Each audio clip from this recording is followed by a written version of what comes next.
Good morning दोस्तों। मैं आपका दोस्त सुनील साहू फिर से आया हूँ एक नई वीडियो के साथ।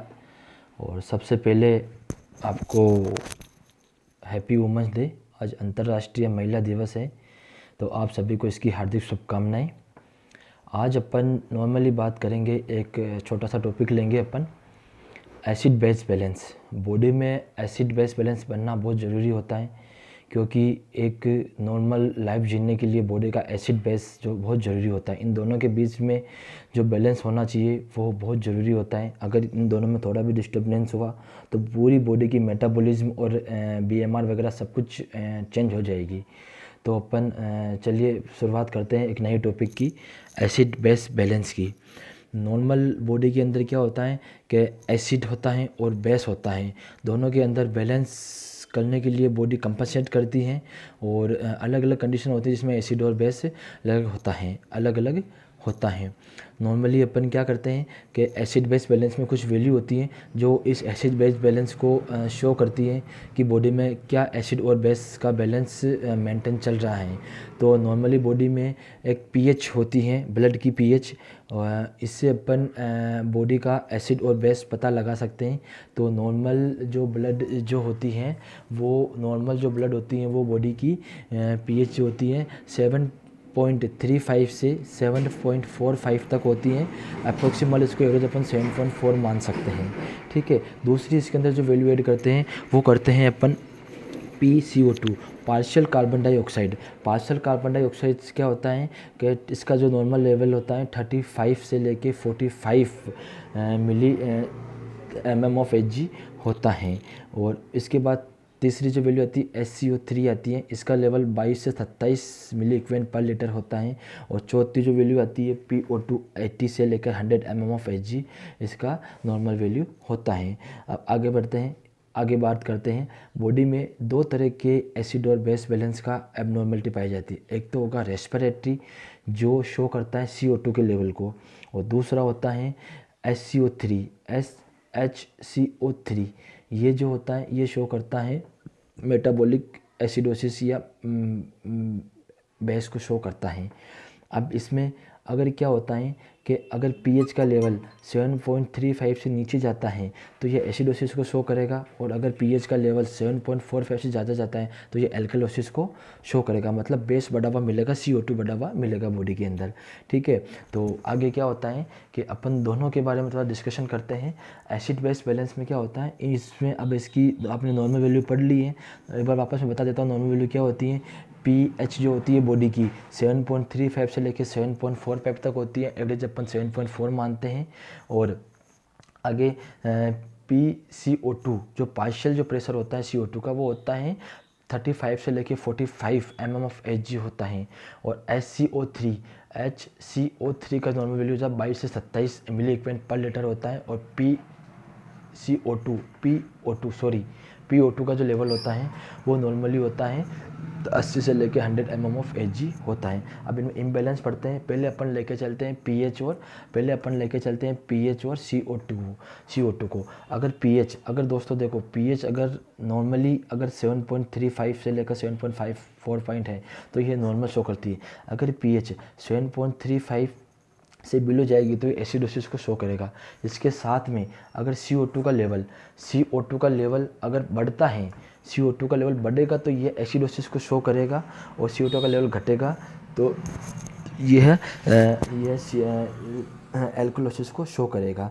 ठीक है, नॉर्मली जैसे मान लीजिए अगर पीएच का लेवल 3.30 आ गया, 7.30 आ रहा है पीएच का लेवल, और इसके साथ में CO2 का लेवल बढ़ रहा है, मतलब ये मान लीजिए 35 से 45 नॉर्मल था, अगर 50 हो गया है तो ये शो करेगा रेस्पिरेटरी एसिडोसिस को। ये क्या शो करेगा दोस्तों, रेस्पिरेटरी एसिडोसिस को शो करेगा। ठीक है, अगर पीएच का लेवल बढ़ता है तो CO2 का लेवल घटेगा, तो ये क्या शो करेगा, रेस्पिरेटरी एल्कलोसिस को शो करेगा।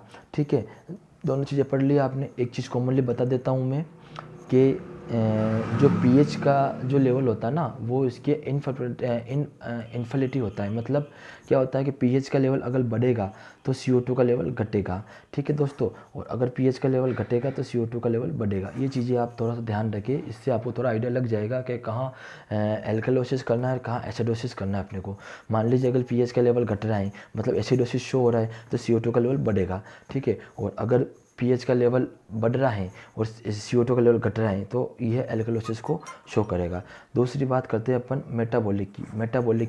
मेटाबॉलिक के अंदर क्या होता है कि SCO3 का लेवल देखते हैं। SCO3 डिनोट करता है कि मेटाबॉलिक होगा या रेस्पिरेटरी होगा।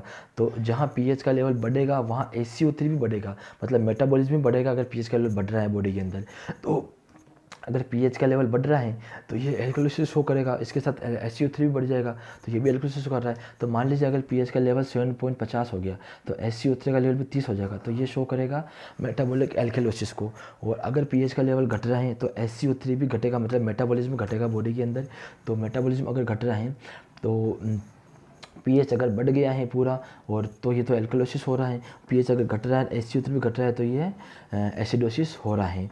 अब नॉर्मली देख लीजिए, अगर हाइपोवेंटिलेशन होता है, मतलब हाइपोवेंटिलेशन का मतलब क्या होता है, एक कंडीशन आती है हाइपोवेंटिलेशन एक टर्म होती है बॉडी के अंदर, जिसके अंदर क्या होता है कि नॉर्मल रेस्पिरेशन तो होता है, रेट तो नॉर्मल होती है, लेकिन डेप्थ जो होती है वो घट जाती है। मतलब CO2 एक्सपायर नहीं हो पाता है। CO2 एक्सपायर नहीं होगा तो बॉडी के अंदर एसिडोसिस कंडीशन बन जाएगी। ठीक है, लेस CO2 एक्सपायर होगा, CO2 लेवल इंक्रीज हो जाएगा। CO2 लेवल इंक्रीज होगा तो pH डिक्रीज हो जाएगा, तो यह शो करेगा रेस्पिरेटरी एसिडोसिस को। इसकी अपोजिट हाइपर वेंटिलेशन होता है। हाइपर वेंटिलेशन में क्या होता है भैया कि O2 इनहेल ज़्यादा होती है, CO2 एक्सहेल हाई होती है। हाइपर वेंटिलेशन का मतलब क्या होता है कि डेप्थ इंक्रीज हो जाती है। डेप्थ की जो रेस्पिरेशन डेप्थ होती है ना, सांस लेने की गहराई, इसको बोलते हैं अपन हिंदी में बोले तो, वो इंक्रीज हो जाती है। अगर वो इंक्रीज़ हो गई है तो CO2 इंक्रीज़ हो गई है, इसका एक्सपेरिमेंट, तो CO2 का लेवल अंदर डिक्रीज हो गया, CO2 कम हो गई बॉडी के अंदर, तो pH बढ़ जाएगी, तो ये रेस्पिरेटरी एल्कलोसिस को शो करता है। ठीक है दोस्तों, ये बहुत अच्छी बात है। और जहाँ भी अपने को ऑब्स्ट्रक्शन वाली डिजीज़ मिलती है, जैसे लाइक COPD हो गया, अस्थमा हो गया, निमोनिया हो गया, ऑल ऑब्स्ट्रक्शन डिजीज़ के अंदर हमेशा ये याद रखिए, एक चीज़ याद रखिए, कुछ चीज़ें नोटिस कर लिए, COPD, एम्फाइसीमा, अस्थमा, निमोनिया, इन सब ऑब्स्ट्रक्टिव डिजीज़ के अंदर हमेशा रेस्पिरेटरी एसिडोसिस ही होगा। ये चीज़ें हमेशा ध्यान रखिए। और एपनिया वाली कंडीशन के अंदर ये चीज़ याद रखिए, हमेशा जहाँ एपनिया वर्ड आ गया है या हाइपर वेंटिलेशन आ रहा है, वहाँ हमेशा के लिए रेस्पिरेटरी एल्कलोसिस होगा। ठीक है दोस्तों, और आगे बढ़ते हैं दोस्तों। माफ़ कीजिए, थोड़ा डिस्टर्ब हो गया क्योंकि नई वीडियो बना रहा हूँ, तो दोस्तों इतना मुझे अनुभव नहीं। आज मेरे चलो एक एक्शन बताता हूँ, मैं आपको शो करता हूँ। आज मेरे एक मित्र का कॉल आया था। मैं लैब की शायद 2 वीडियो कॉल डाली थी। तो एक मेरा दोस्त है, यूट्यूबर है, वो भी बहुत अच्छा नर्सिंग फील्ड का ही है। तो उसने मुझे कहा कि उसने मुझे कुछ सजेशन दिए कि आप जो वीडियो बनाते हैं, मतलब उसने कुछ चीज़ें बताई हैं और वो अच्छी लगी मेरे को मैंने उसको धन्यवाद कहा कि थैंक यू दोस्त, मुझे तो कुछ पता नहीं, मुझे केवल हो सकता है कि मुझे केवल पढ़ाने का इंटरेस्ट हो, लेकिन ये मुझे जो आज की टेक्नोलॉजी उसके बारे में मुझे कोई इतना नॉलेज नहीं है। तो दोस्तों प्लीज़ थोड़ा कोऑपरेट करें, शेयर करें, वीडियो को लाइक करें। अब बात करते हैं अपन, एक होता है कंपनसेंट, एक होता है अनकंपनसेंट। अनकंपनसेंट का मतलब क्या होता है कि मान लो जैसे दोस्तों, मान लीजिए अगर बॉडी क्या होती है कि pH अगर एबनॉर्मल है तो ये तो आपके लिए विथआउट कंपनसेशन हो गया। pH अगर एबनॉर्मल है तो विथआउट कंपनसेशन आपके लिए हो गया दोस्तों। और अगर pH क्या होती है, एग्जाम में क्वेश्चन क्या आता है कि भाई अगर pH आपको दे रखी है कि 7.3 दे रखी है तो ये एबनॉर्मल pH हो गई। CO2 का लेवल दे देंगे और SCO3 का लेवल दे देंगे। तो अगर आपको पूछे कि कंपनसेंट है या अनकंपनसेंट है, तो अपन अगर pH आपको एबनॉर्मल, तो वहाँ जाके आपको विथआउट कंपनसेशन करना है। इसके बाद अगर pH नॉर्मल आ रही है, अगर आपके यहाँ पे क्या कि pH अगर एबनॉर्मल है, अगर pH आपके एबनॉर्मल है तो ये पीएच अब नॉर्मल होने के बाद में अपन जहाँ रेस्पिरेटरी एल्कलोसिस आ रहा है, जहाँ रेस्पिरेटरी एल्कलोसिस आएगा वहाँ अपन SCO3 का लेवल देखेंगे। अगर वो SCO3 का लेवल नॉर्मल है तो अपन उसको विथआउट कंपनसेशन बोलेंगे, और SCO3 का लेवल अगर एबनॉर्मल है तो विथ कंपनसेशन बोलेंगे। ऐसे कि ऐसे अगर पीएच एबनॉर्मल है तो मेटाबॉलिक अगर इम्बेलेंस हो रहा है तो अपन CO2 का लेवल देखेंगे। जहाँ CO2 का लेवल अगर नॉर्मल है तो विथआउट कंपनसेट होगा, और अगर CO2 का लेवल एबनॉर्मल है तो विथआउट कंपनसेट होगा। ये दोस्तों थोड़ा बहुत एसिड बेस बैलेंस के बारे में हुआ।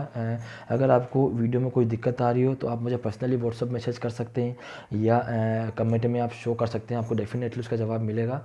और इसके अलावा मैं आपको कुछ शॉर्ट टर्म पॉइंट बता देता हूँ, शॉर्ट टर्म पॉइंट बता देता हूँ आपको कि इसके अंदर क्या होता है। कुछ चीज़ें याद रखें तो आप कभी एसिड बेस बैलेंस गलत नहीं करेंगे मेरे हिसाब से।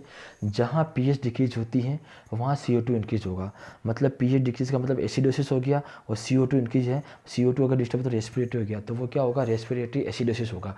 ये पॉइंट एक याद रखिए, जहाँ पीएच इंक्रीज हो रही है CO2 वहाँ पे डिक्रीज होगी। दोनों एक दूसरे के अपोजिट चलते हैं। पीएच बढ़ेगा CO2 घटेगा, CO2 बढ़ेगा पीएच घटेगा।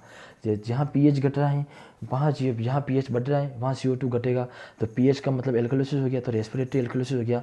और SCO3 और पीएच दोनों इक्वल है, दोनों भाई बहन है, तो जहाँ जहाँ पीएच जाएगा वहाँ वहाँ बहन भी आएगी। तो क्या होता है, जहाँ पीएच बढ़ेगा SCO3 बढ़ेगा, तो पीएच बढ़ रहा है मतलब एल्कलोसिस होगा, तो मेटाबॉलिक एल्कलोसिस हो जाएगा वो। और जहाँ पीएच घटेगा तो CO3 भी घटेगा, तो उसको अपन एसिडोसिस बोल देंगे, मेटाबॉलिक एसिडोसिस हो जाएगा। और एक अगर जहाँ पीएच नॉर्मल है तो वो विथ कंपनसेशन कंपनसेट हो जाएगा। एक चीज़ हमेशा याद है, जहाँ पीएच नॉर्मल आ गया उसको आगे देखो मत, उसको पीएच कंपनसेट कर दो, ठीक है। और जहाँ पीएच अब नॉर्मल है और रेस्पिरेशन के अंदर दिक्कत आ रही है, रेस्पिरेटरी में कुछ वैल्यू में दिक्कत आ रही है, मतलब CO2 का लेवल अब नॉर्मल आ रहा है, तो वहाँ अपन क्या देखेंगे, फिर SCO3 का लेवल देखेंगे। अगर SCO3 नॉर्मल आ रहा है तो उसको विथआउट कंपनसेट कर देंगे, और SCO3 अगर एबनॉर्मल है तो उसको विथ कंपनसेट कर देंगे। ऐसा का ऐसा अगर पीएच एबनॉर्मल दे रखा है और अपने क्वेश्चन पूछ ले कि कंपनसेट है या विथआउट कंपनसेट है, तो इसके लिए अपन क्या करेंगे कि एबनॉर्मल पीएच है तो उसके लिए अगर मेटाबॉलिक के अंदर तो अपन CO2 का लेवल देखेंगे। अगर CO2 नॉर्मल है तो उसको विथआउट कंपनसेट कर देंगे, और CO2 का लेवल अगर एबनॉर्मल दे रखा है पीएच एबनॉर्मल के साथ में तो उसको अपन विथ कंपनसेट कर देंगे। दोस्तों प्लीज़, ये मेरा यूट्यूब पे तीसरा वीडियो है, और प्लीज़ बताना दोस्तों कि कैसा लगा आपको वीडियो। पता है मुझे शुरू में मुझे बहुत दिक्कत आ रही है बनाने में, क्योंकि मेरा इतना एक्सप्रेशन शो नहीं हो पा रहा है जितना मैं शो करना चाह रहा हूँ, ठीक है दोस्तों। और बाकी सभी भाई मेरे बड़े और छोटे भाई बहन हैं, मुझे कोई कुछ सुझाव देना चाहे तो दे सकते हैं कि किस टॉपिक पे आपको वीडियो चाहिए। जितना हो सकता है बेस्ट वीडियो लाऊंगा, और आने वाले टाइम में ये सब चीज़ें अपन लाइव शेयर करना चाहूँगा। मेरी ख्वाहिश है कि मैं कुछ चीज़ें लाइव बनाऊँ।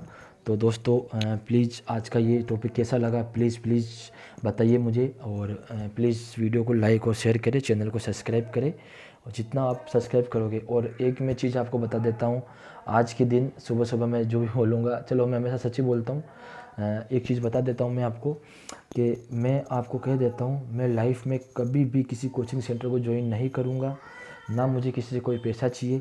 मैं सिर्फ नर्सिंग और जनरल पब्लिक के लिए अभी स्टार्टिंग में कुछ नर्सिंग एजुकेशन की वीडियो डालूंगा। आने वाले टाइम में हो सकता है हेल्थ के ऊपर वीडियो बनाऊं, जो नर्सिंग स्टूडेंट के लिए नहीं, कोई कंपटीशन के लिए नहीं, नॉर्मल लाइफ के अंदर भी काम आएगी। ये चीज़ें मैं शेयर करना चाहूँगा अपनी लाइफ के अंदर, जो मेरा एक्सपीरियंस है मेरे पास में सारी चीज़ें बताऊँगा आपको। लेकिन वादा करता हूँ कभी किसी नर्सिंग सेंटर पर, कोचिंग सेंटर पर ज्वाइन नहीं करूँगा, और लाइफ में कभी किसी के लिए कोई प्राइवेट वीडियो या कभी कुछ नहीं करूँगा। जितना नॉलेज है मेरे पास वो आप सबके लिए शेयर करूँगा, क्योंकि वो कहते हैं ना दोस्तों कि विद्या को जितना बांटते हो उतना बढ़ती हैं। तो इसी सिद्धांत पे मेरा हर एक वीडियो होगा। Thank you very much. आज के लिए बहुत है दोस्तों, हो सकता है शाम को एक और वीडियो डालूँ मैं, लेकिन आज के लिए आज का वीडियो जो मैंने कहा था कि हर रोज़ आपको एक नई वीडियो लाऊंगा, तो हो सकता है मिलते हैं नेक्स्ट वीडियो के अंदर, और नई वीडियो लाएंगे अपन, और अच्छा एक दमदार टॉपिक लाएंगे, और इससे और बेस्ट दूंगा मैं आपको। Thank you so much.